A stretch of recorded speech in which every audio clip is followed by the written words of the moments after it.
procrastination, because at times it can take a long time to write a book, something that I can do in about 3 or 6 months, but I find myself taking about even more than 2 years. So how do I deal with that? Then the other thing that I would love to hear from you is, what are the do's and the don'ts when it comes to authoring a book, so that as I proceed this journey, or anyone else in the room doing so, what do I get to do and what do I get to avoid? Thank you. So the question is not just for me, it's for all the co-authors. Hope you picked them up. We have started with the nearest. I think very for me, I can talk about procrastination. I'll say some procrastination is that fear you want to put to see you. That's what I read the authors. I'm sure what others agree. When you're opening up yourself for everyone to know who Lillian is. So you have that fear, so you keep on postponing it until now you don't know what to do. Now that fear paralyzes you. So what you need, in my opinion, is somebody, an accountability partner. For our case, it was the publishers, because we had a deadline. So it helped us to focus on it. The deadline helped us to, we know we cannot extend it until this period, otherwise you're. So you need someone to be there for you during that period. Sometimes honesty is a scary thing, when you open yourself up to people to actually know who you are. So that's one of the things that I'll say you need to do.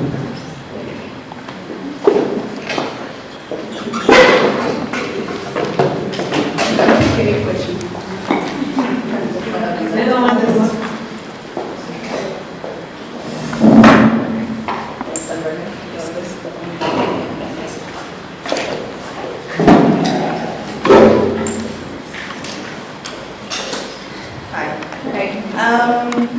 Maybe answer the question on risks in writing the book. So if it's a book about yourself, reputational risk, you need to think about that thoroughly, about the information you're putting out there. You're documenting this information, it's going to last, it's going to be seen. So make sure you're comfortable with the information you want to put out there, so think about that. In terms of the process of writing the book, I would say one of the risks is time. It's important to make sure that you're committed to the process of, publicizing the book, writing the book, sharing the book. So you might find yourself a little bit time constrained with other priorities. So if the book is a priority to you, then you'll be able to know where to place it in terms of the things that you're working on.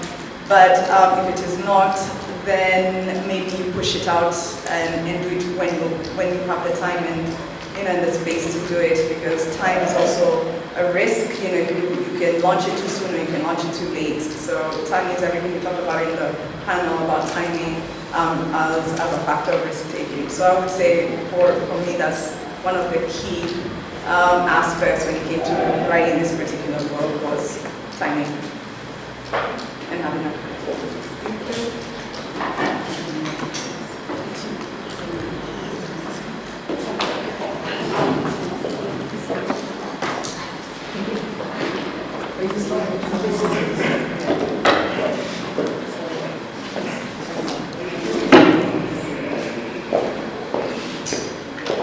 It's an interesting question, because I was thinking the publisher had answered it. The ones that might think, how is better? Since it was the letter, the co-authors, I'm sure we can also have something to say. Based on my experience, I would probably say, think about what you want to write about. Because if you see a lot about them, you are found, and there is still a school to write them. But if you want to do it yourself, like self-published, or you want to work with a publisher, what story do you want to tell? Do you want to write a self-help book? Do you want to write about a particular topic? You can't just say I want to write a book. What impact are you trying to create? What gap have you observed that in terms of the literature is missing? Because I think this risk aspect, especially about women, or even in general, was missing. You don't have such kind of books, and they saw the gap and they decided to fill it. So what do you want to communicate and who is your audience? I think because I also follow a couple of authors, like Kenyan local authors, like Deborah Uko, which you have this Russell, it's like, if you've read it, it's amazing, it's very powerful. At first she sold it and then our publisher bought it, like she signed off her rights from the book, because I can discuss with the publisher the details as to that. The do's and don'ts, I think I'll just touch on one, because it's someone I think I'm also collaborating with, because if you're going to share your story, you need to be very comfortable that people are going to see that story. You get feedback. Some will be like, maybe it's not so you don't read about it. Some will be like, oh my God, you've gone through all of these things, and this is what I need to do more. But at the end, a friend of mine, I remember asking her, so now this, what am I going to write? 3,500 words.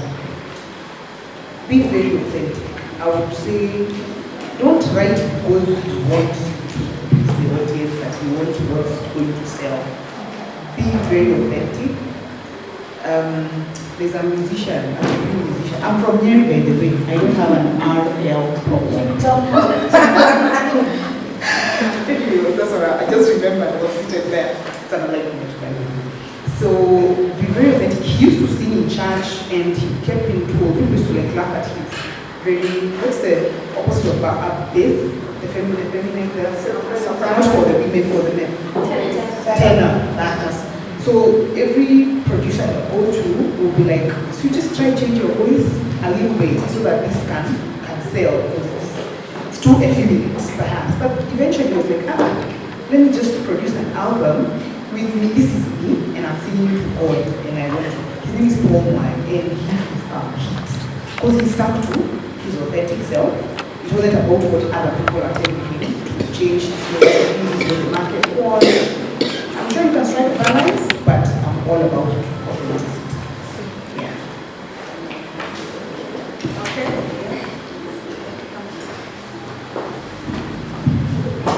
As she's coming, perhaps I can also say something about procrastination and basically starting the book. So when we were given the deadline, of course, already you have a gun on the head, you need to have delivered by this date. But how do you now help yourself from procrastinating? So not even about the book just generally, how do we come out of procrastinating? So for me, what I do is to have a to-do list. A to-do list I know sounds very archaic, but sometimes it helps you prioritize things. So it's easy for you to, go through the day knowing exactly what needs to be done. So it's about planning. So you plan ahead on how you want to do it. So when it came to the book, we're all human beings. At one point you're still wondering what am I going to do, what I'm going to write. So how I overcame that is I had the start, then I knew how the body was going to be. Not the way we were being told in primary school how to write a composition. So, but then that's how I thought of it. I had the start, what am I going to start, the middle, what the story is going to be, and then the end, how do I want to have an impactful end, because the end now is the move. The start is to entice people to read more. So once I'd gotten those one in, then I was doing the freelance. And believe me, most of us, I think, let me look at them in the eyes. We took one day and we really wrote. For me, I think one evening I started at around 8 o'clock and I slept at 3 o'clock and I just wrote. Because when you start, it flows. And that is what our publisher told us. Because we were also asking the same thing now, what am I going to write? What am I going to do? So we had so many calls with him, and he said start. Once you start, it flows. It just goes and write it. And it doesn't have to be perfect the first time. Just put it onto the paper, write. It will be millions of pages. I don't know, just have to rough draft. And then now you start narrowing down. And then now you go to your, how they look like, the dialect, the language that you're putting in there, you fine tune it there. But when you're starting, whenever you have something that you remember, you write it down. Like that, and you build that. Somebody called it front and wording, so you start writing what you want, have it somewhere, and then now you fine tune it. So that is how I managed to write it. What they both say. And most importantly, as just emphasizing on Joyce's point, you need a theme. We were given a theme before we started writing, and what probably Zion will tell you, but first by the use. But there have been others before us that first started with this one. Then you can go to Shillits, and which one has these other many volumes? Shillits. It's not just one. It's Shillits, but in volumes, different authors. So that can tell you there's so much to write about how we lived. Then secondly, I think get also a good publisher. If you want to publish, because that's someone who will guide you. That's someone who will be proofreading for you. For us, by the way, none of us, I think apart from Priscilla, is an author. We are all amateurs. Our stories were not edited by Zion, and I think it's something I appreciate because they are as raw and authentic as it comes. Then finally, if you don't have the words, because you might not be able to write a whole book at that point, you might now want to consider a co-author. Someone who will again bring a different aspect of what you're trying to communicate.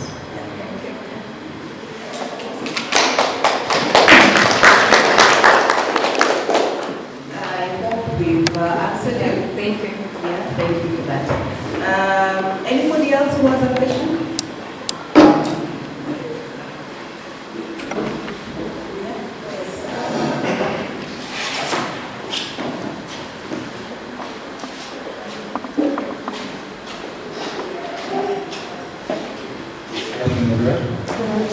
My name is Martin. I can say I'm a serial entrepreneur. I like to think what we discussed about the panel in the morning, to do with the risks, the plans, and I believe in this century we're living in, we're looking at something that was shared, the go to learning, and relearning. I think it applies to entrepreneurs, to the young audience here. I believe our authors captured. I'm yet reading the book. I think I'm going to buy it. I know one of the authors, Priscilla, so think about that stories. My question is, how do we, especially now when it comes to, I think I forgot to mention, Judy, in this hustler culture of ours, you're trying to, you're doing something that really this can work for you. You're like, maybe I can, I have an interest, I think I can do it. How do you position yourself on the imposter syndrome bit of it? You know, you say, like you said, men can say yes first. Then you want to break, can I really do it? You say yes. Then you go to the room, then you start talking, like, okay, by the way, so how do you work around that?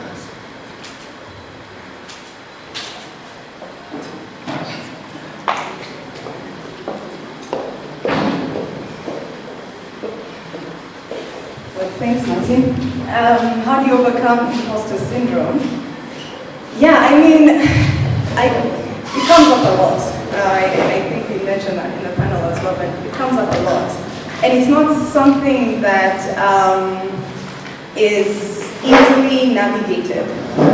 I think the first place you should start from is what's causing the feeling of imposter syndrome, right? And we mentioned it that it usually comes from a feeling of fear that either you've made the wrong decision or you don't have enough information about what you're about to do. So going back into the context that we were talking about, you're trying to venture into very many different things. What will help alleviate that fear might be first making sure that you have enough information about what it is you're trying to do. So if you're investing in something or starting up something, do you have that information? And then do you know the people? You talked about networking. Do you know the people that you're working with? Have you done a background check on them? And I don't really mean like go do police clearance certificates or anything like that, but do you know the network? Do you know, have they done other similar businesses? What's their success rate? I think when you start from that perspective, you'll probably be able to achieve what it is that you want to do. You'll be able to feel more confident. Because that's the imposter syndrome, is that you feel like you're not confident enough to do what you're doing. You feel everybody around you knows more than what you know. So you kind of want to manage those feelings. And the way to manage that feeling, at least for me and what has worked for me, is information. So I spend a lot of time doing a lot of research in everything that I do. I listen more than I speak before I start anything, so I want to hear everybody's opinion, everybody's thoughts. I want to hear other perspective. I'll venture as far out as I need to go to be able to get what I need to get me to the confident place to move forward. Thank you. Just adding to that, as I recommend to everyone, I also work with a coach just to help me have clarity and unlock some of the potentials that I have that sometimes we don't know. And what he told me the last time I had a session with him is about the fear of unknown. And some want so not to use the word imposter syndrome because we impose it in our head, and now we start, thinking that's what's happening to us. So what he gave me, he told me, are you technically qualified for whatever? If you're in a room, are you already technically qualified? You already know your craft. Maybe it's a room where you're networking and people have come with different ideas, and you've also come with you. So you're authentically coming in and everyone is at par. You don't know what you have, you don't know what they have, and view them as human beings. So I think the main thing that I came out with that from that coaching is you're all human beings. We are all human beings, and when in rooms, you go in, you are as qualified as the next person next. So bring out authentically what you have, and the answer is yes and no. Pick your yeses, leave the no's where they are, and like I said, men have it easy, but sometimes maybe we overgeneralize it, yeah, because that cuts across even the ladies. So pick your yeses, leave the no's out there, but when you're in a room, you're as qualified as the next person next. And sometimes you find that then they don't know. I've spoken to some leaders who come and say, you know what, I want to know. So when I don't know something, I go to the meeting with an expert in that area. And they're able to now, and they'll say, this is the expert in this area, please listen to them, and they'll give you the solution. So we don't need to know everything. That is how I'll take imposter syndrome question. Does anyone wants to add to that? Or is it exhausted? Okay. All right, then. Is there anyone else, last burning one? Then I welcome Doti to give us the next post. Maybe I could say something about, yes, please. About writing. I don't know what the question is, but I'm just guided by you because I respond.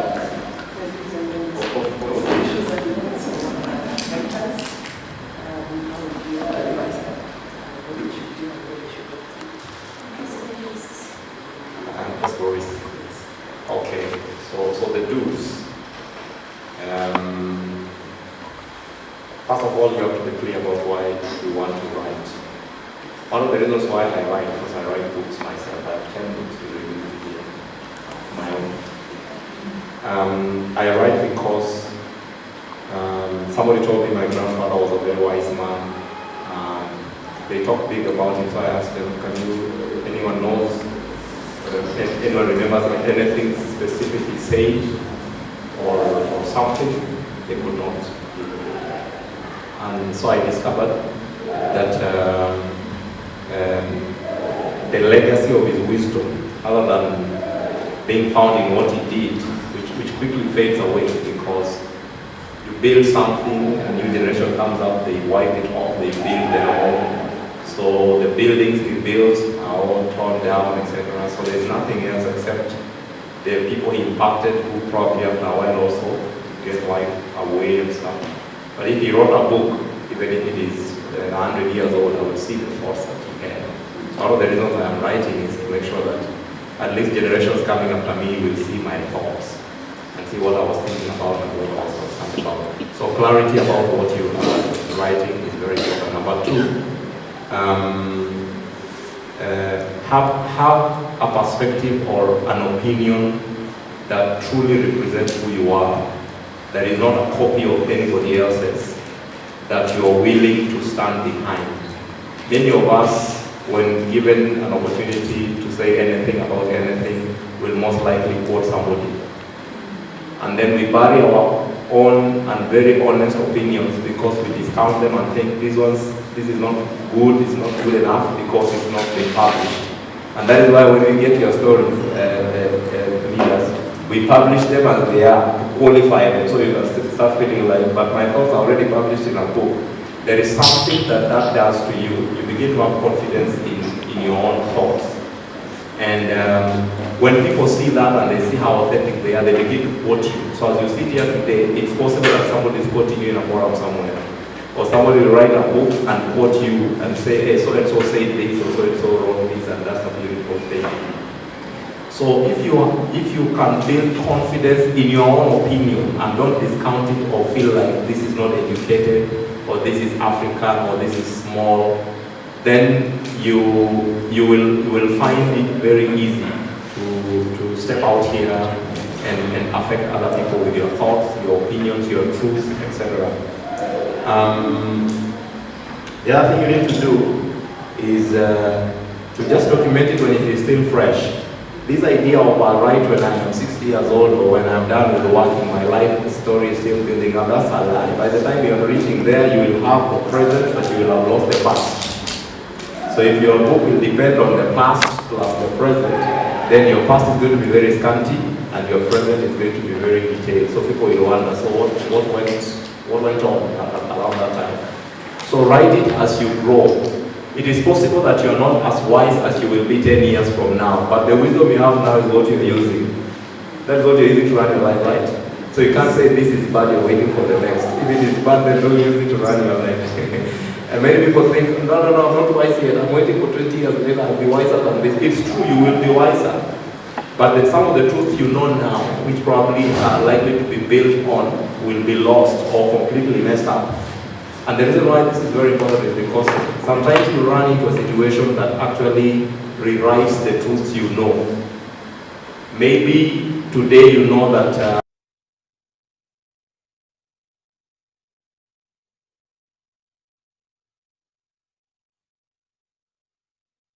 make you believe in a new set of truth, so that the truth that you are using to run your life at that point is completely obliterated or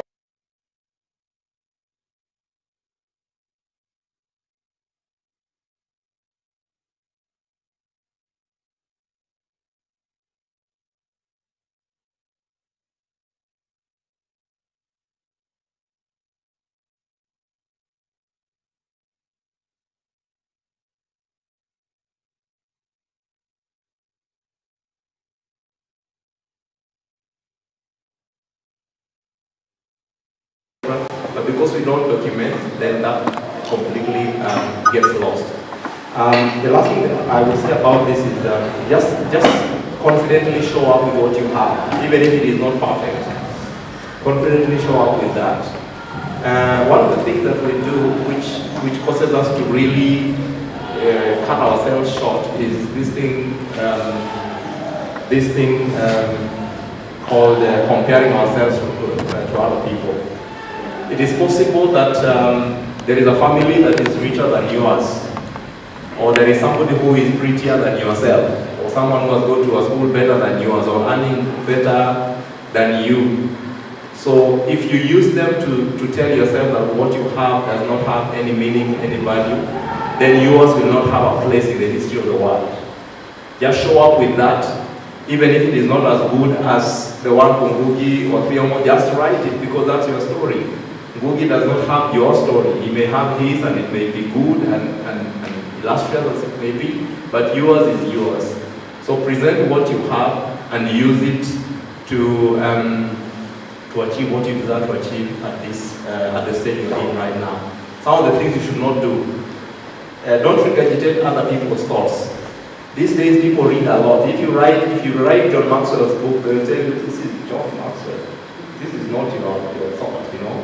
And that's why I said earlier, most people define things by the definitions of other people, which is not right. So that in the space of your life, you really have very little time to be yourself, because all you have been doing is copying this, reciting that, and regurgitating somebody else's. So don't use other people's thoughts and and then you call that yours, because it will not be appreciated. The reason why real life stories are popular and sell well is because it is not possible for you to replicate another person's story. The way you know how fire burns is different from somebody else's. Maybe their house burned down and they went through that, and you touched a candle and you realized that this thing really burns. So your story about fire is different from your story about fire. Number two is, if you decide to write, don't be afraid of your story. Some people write and say, okay, you go and sell it for me, talk about it out there, but don't mention my name. There are people who have written books who have told us, please don't associate it with me, because they are ashamed of their stories. I know many of us are fond of success stories and good-looking stories. But one thing you have to know is that sometimes even those bad stories would actually create a leverage for you. There are some people who have made it big because they had a nasty story. You know, somebody has gone through nasty divorce or lost family members or survived a terrible crash, and that story is what brings them to the limelight, and God uses that as a platform to make them big. So that sometimes success does not just come from success, sometimes it comes from failure. So you embrace your story and boldly stand behind it. And the reason why this is very important is because there is something about boldness and the way life rewards it. If you just show up, you just tell people, by the way, I went up to class 2 and I need help, you are likely to have a better educational experience than somebody who is walking around with master's degrees and not saying anything about how much help they need, you see. So just show up and tell people, by the way, I didn't go to school, but I need help. People will say, okay, you're bold enough, we can help you. You know people who went to social media with funny looking stories and they asked for help and they became millionaires because of that? Yeah, there's a story that has been trending of this lady that Eric is helping to build a house. The lady that was being slapped for stealing, I don't know, unga or something. That lady today has a piece of land, has a house, has a business. You know, her life is just good. Some of us are even designing, I wish my life was like that. But it was just a place of slapping. If we went there and we were slapped, maybe someone would have seen that and say, why are they slapping this one? Let's build a house for them and stuff like that. So have the confidence to stand behind your story. And when your story is already published, you go out with it. Sometimes it is that story that will open a door for you. You know, life is very interesting. Some things you have could be the door opener for you. You know, a lot of times we think that we are the ones who should open doors for things that we have. Sometimes it is the thing you have that can open a door for you. For example, a book can invite you into a forum for you to be a speaker. Or it can invite you into a media house. Or it can invite you into a meeting with somebody who says, hey, I like your story. Can I meet you so that, you know, we talk some business or we talk something. So be willing to go out with it. Lastly, sometimes you will write and it will not succeed. Your story will not be a hit. So when that happens, you learn so that when you go into your next writing or your next venture, you're walking into that space a lot more intelligent than you were at the beginning. And one thing I like about risk taking is that sometimes it teaches you lessons through the pain or the experience of risk taking. Not all the time you will take risk and it rewards you with success. Sometimes it will slap you with failure and pain and embarrassment. But one thing will happen to you, you will change. You will not be as naive as you were when you were going in. You will actually, one of the things that happens with the failure of risk taking is we walk out of that place intelligent. We know this thing cannot work, so don't touch it. But before that, you didn't know, you know. And sometimes out of those many failures, we become experts. We can actually guide people and advise people. I wouldn't be standing here to tell you anything about book writing if I had not written books myself. So most of the things I have learned of things that don't work or things that work is what is helping me to be helpful to other people as well. So as I conclude, I want to challenge all of us not to die with the truths and the insights that we know and the story of our lives. You write because that book can actually be used to trigger somebody, even if it is one person. Right? Because that could be the thing that wakes somebody out of slumber. When we listen to the story of people like Wangari Maathai, you know, these people that lived and they have had a lot of impact. When you are reading it, Wangari does not even know that she is provoking you see? But then you catch your fire from her story, and then you go out there, you start doing good, you start creating big impact, and you bless people. Sometimes our children are blessed by the provocations that came into our lives through that primary school teacher that was making your life difficult. You see, they provoked you, you woke up, you became successful, now your children are enjoying it, and they don't even know. So it became a blessing, just like the story of Joseph of the Bible went. They were trying to finish him, but it was a way of provoking a blessing to that household and to the generations that would come after that, even to the nation of Egypt and even the nation of Israel. So what was supposed to produce death produced life that affected many generations. So write your book, and sometimes the provocation you will put in that book will be found in one line or one paragraph somewhere. So the rest of your book can be rubbish, but somebody cannot rubbish that one line that can trigger somebody. So that is my challenge to you. All of us here have things we have known from the experiences we've had. There are truths that we know from the things we've gone through, and those are intelligences that are enough to help somebody create a better life for themselves, or to even impact the world. Some of you are sitting on stories that when movie producers read, they feel like we should make a movie out of this. Some people have very dramatic lives. You are read, somebody feels like, I've actually published books where script writers, movie makers say, we want to do a movie out of this story. And you're just sitting on it there, and you're hustling and you're wondering, where will my blessing come from? It will come from that story of yours that you are trying to hide. So that's what I would say for now.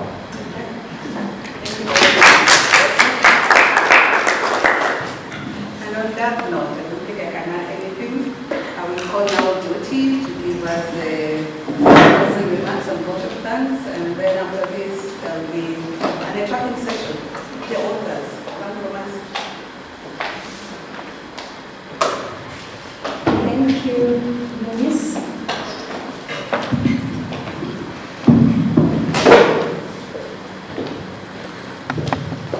And thank you, everyone. So, I would want to take a couple statements from the first speaker and the last speaker. I know we have a lot in between, and I have a lot to take away with me, but I want to remember what they said, that risk-taking is not about winning or losing. It is about learning and growing. And Mr. Bosso has just said here that show up with what you have. So if you are forgetting any other thing which I know you want, at least I've reminded you of those two things. The first speaker, and I would consider him the last speaker, having been the last one to speak. So as we bring this enriching risk-taking summit to a close, I don't remember I'm my glasses. I'm short-sighted, so for long things that are distant, I use my glasses. For things that are close, my eyes are very sharp. So as we bring this enriching risk-taking summit to a close, I would like to take a moment to express our deepest gratitude to everyone who made this event possible. Our heartfelt thank you to our organizers, Salmon Publishers, in partnership with Tangaza University and the Annual Africa Conference for Social Entrepreneurship. Your dedication to creating impactful spaces for learning and transformation is truly commendable. To our esteemed speakers and panelists, look up and give me a smile. Thank you for sharing your experiences, your insights, and wisdom. Your words have inspired us to embrace risk with confidence and strategy. A big round of appreciation to the support team and event coordinators, and allow me just to mention Rosemary of Akose and Elizabeth. Hey, you want to say hello? Where's Rosemary? So these have been a part of our planning team from this end. Elizabeth and Rosemary, just say hello. Hello. Hi. Thank you. We were glad to host you at Tangaza. We hope you'll come for a course of it. Hope to see your faces. Thank you so much. Your hard work behind the scenes has made this summit a success. Thank you so much. And finally, to each of you, our incredible attendees, thank you for showing up, engaging, and contributing to this conversation. Your presence has made this summit even more impactful. And the one who is coming in at the back is the Rosemary I was calling. I just wanted to acknowledge you, your presence. Rosemary, come and say hi.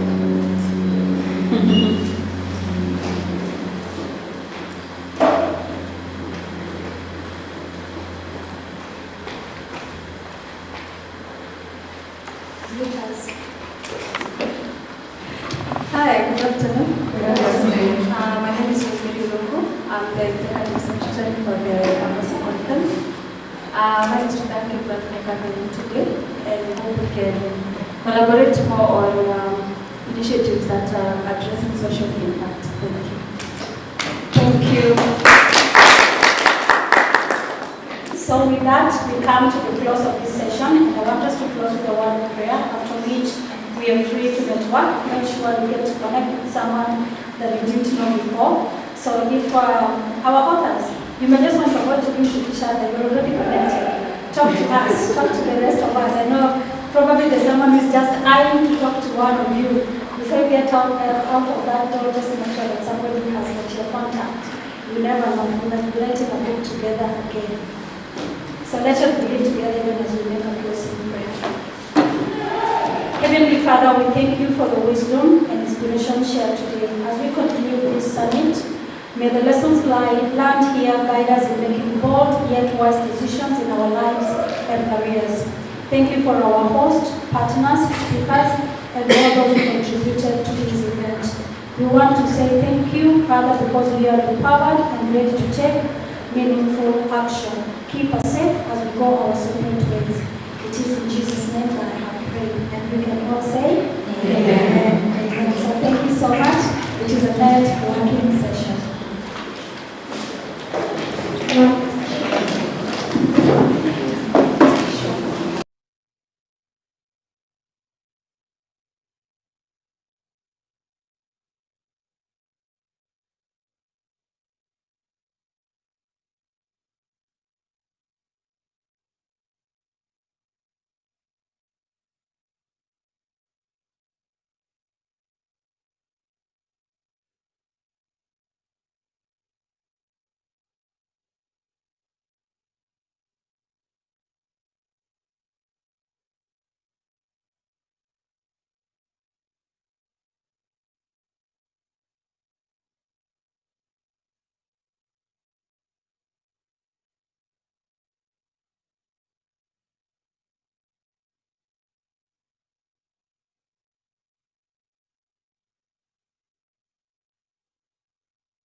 Because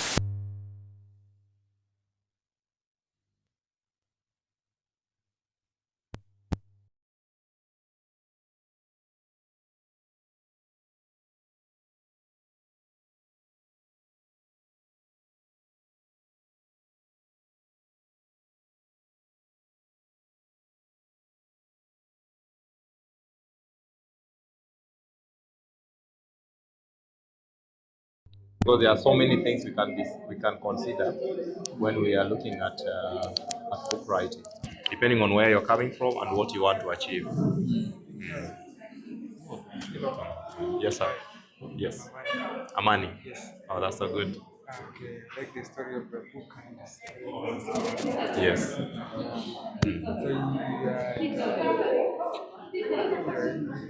So you said at how much price? You said The books are going at 2,500. They are out there at the table. Those ladies have them at the table.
So Eunice, it has been so nice having you in the We Took the Risk Summit. And by the way, you've done so well with the moderations. I love how you took it so easy with the panel sessions. Some good things to learn from. Being an upcoming moderator myself, the tips I've picked that I'm going to copy. Hope that is allowed. Now, I would just like to know, what has your experience been with this summit today? So when we started off, we had agreed on some set of questions that you're going to ask the panelists, but we decided to make it unscripted so that you can bring out the authentic side of the authors. And that is what I'll take home. When you let people talk from their hearts, they actually bring out the authentic side of them than having something that is scripted that they're reading from. Eventually, it does not resonate well with the audience.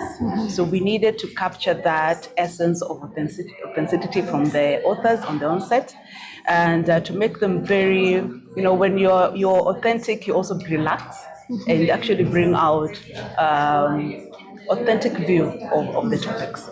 So I'm glad we made it like that. They did not have any prior knowledge of what kind of questions we're going to ask them. So overall, the audiences were also quite engaging. We were able to get a number of questions from all of them, and it was a learning period for all of us, the authors, the people on the panel, and also the audiences, because some would start a question by giving us something that they're doing. And I think coming out of this, we are going to have a lot of collaborations, because we realize when people are introducing themselves, there's some areas where they are working in or expertise that they have that people were really seeing an opportunity to have collaboration with. And if for nothing, I think having such kind of engagement makes the summit quite successful. And hoping that we will have more series of these talks so that you can encourage more authentic talk, especially on this very interesting topic of risk-taking. Yeah. I know you're campaigning for your book, We Took the Risk, and of course, we're expecting more conversations. It may not be specific to We Took the Risk, since we have a larger umbrella of She Leads. We have other books under it as well, but we're looking forward to having another summit in the month of September, a bigger one, a mega one, where we will have all the cohorts, all the authors of the various titles coming together and having one big summit.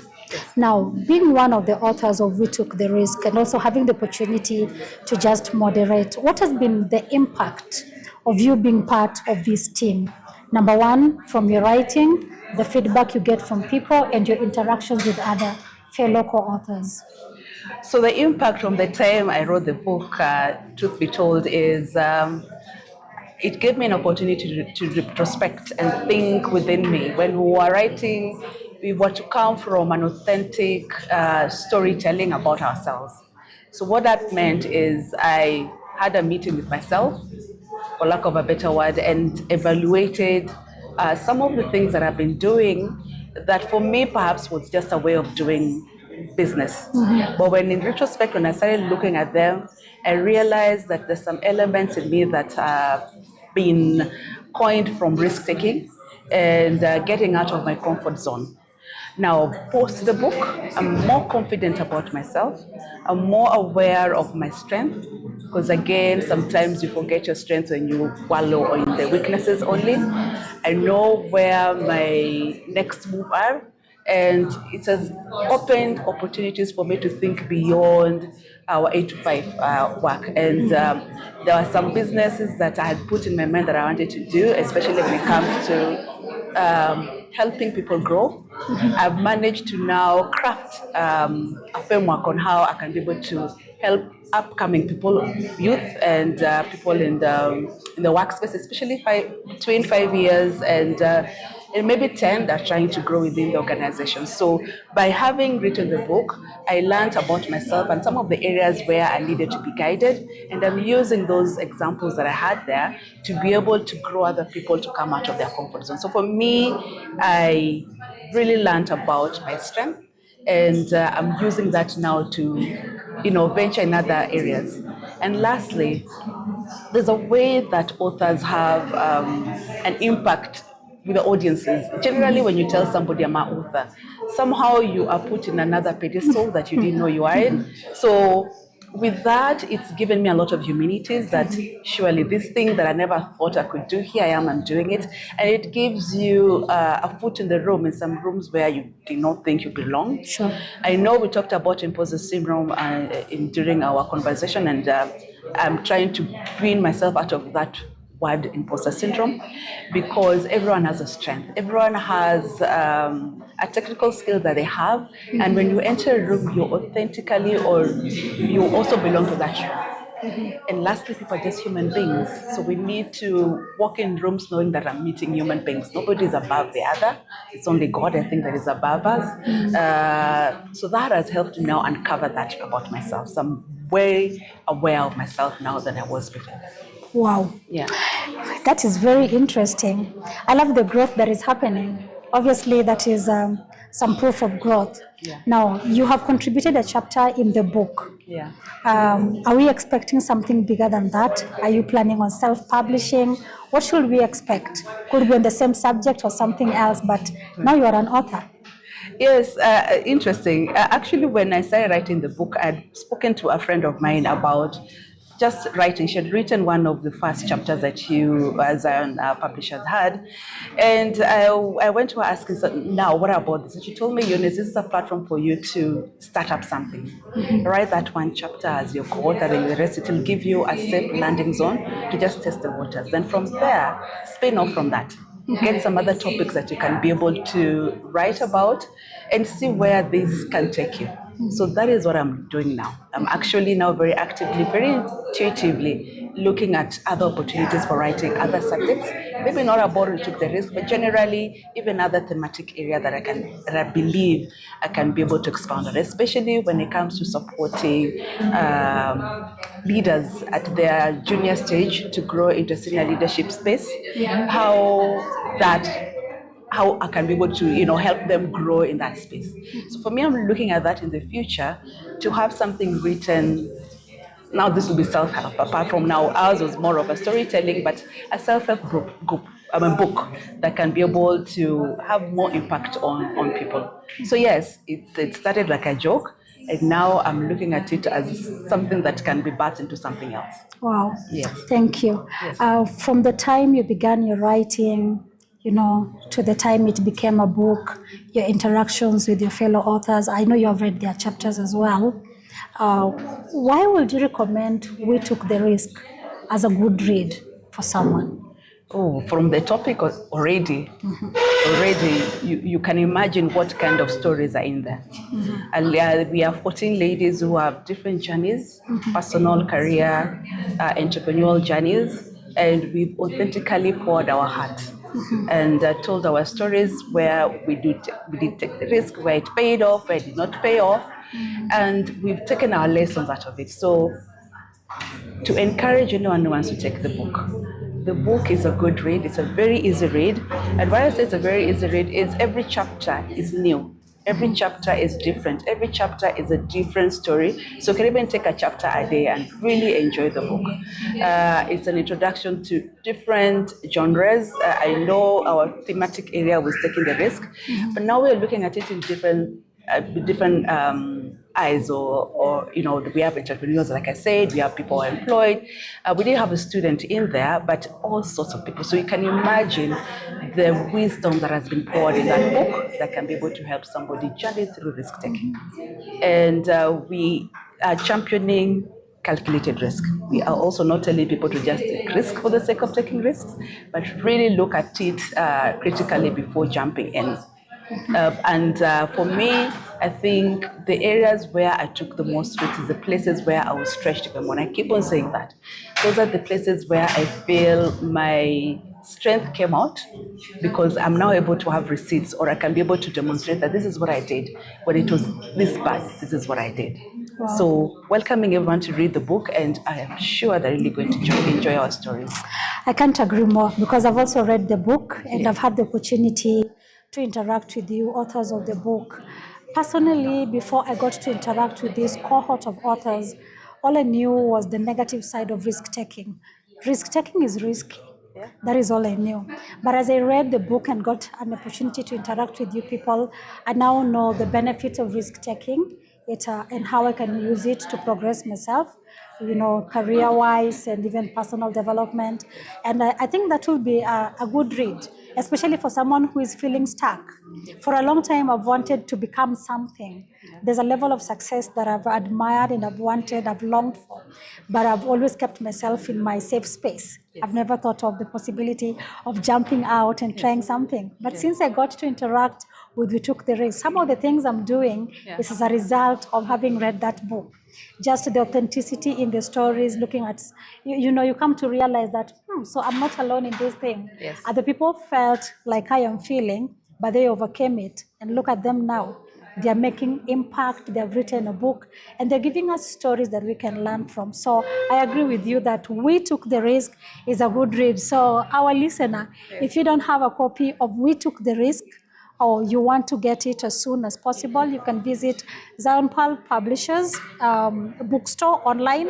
You can make an order, pay for it, and we'll have it delivered to you if you're within reach. And if not, you can also get a copy from Amazon. So today we have had the We Took the Risk Summit. It has been an awesome experience, powerful speakers and panelists, and of course a very engaging audience. And so we consider this day to have been really, really successful. If you did get to join us today, we are having something coming up in the month of September, something bigger, something better, and you are very welcome. Thank you, Eunice. Thank you. Hope to see you there in September. Definitely, we shall be there. Bye. Have a good one. Thank you.